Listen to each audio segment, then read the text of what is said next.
There's a call for more public education surrounding menstrual hygiene management.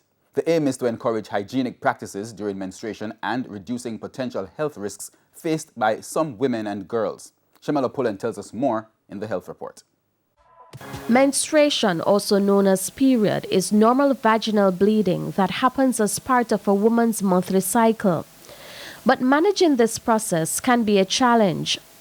Medical doctor Dacima Martin says this is due to several factors, including a number of women and girls still not having access to good menstrual supplies. And as a result, you find that a lot of young girls, they miss school for at least 1 week every month because they are unable to care for themselves during menstruation.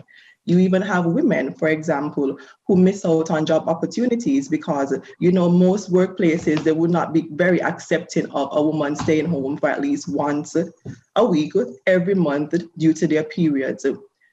It also comes down to some persons having to choose between buying menstrual health products and providing basic necessities for the family.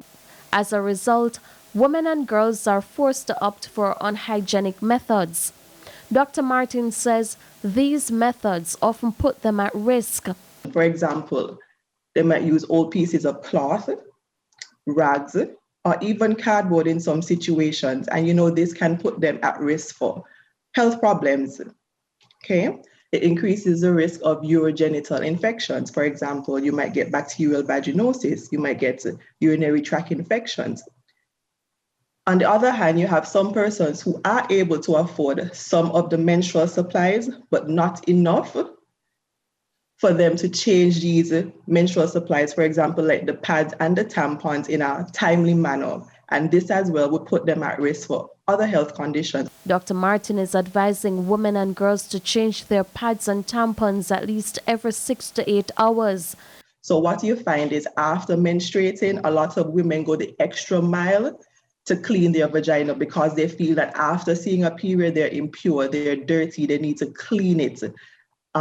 So you have women actually inserting a washcloth into the vagina to achieve some sort of cleanliness. They even go as far as inserting garlic, doing herbal steams, and all of these things. What this does is it actually puts you at an increased risk of an infection like bacterial vaginosis because nothing foreign should be inserted into the vagina for a cleaning reason or to clean the vagina. It does this by itself. It's also recommended that women and girls shower at least twice per day when on their period.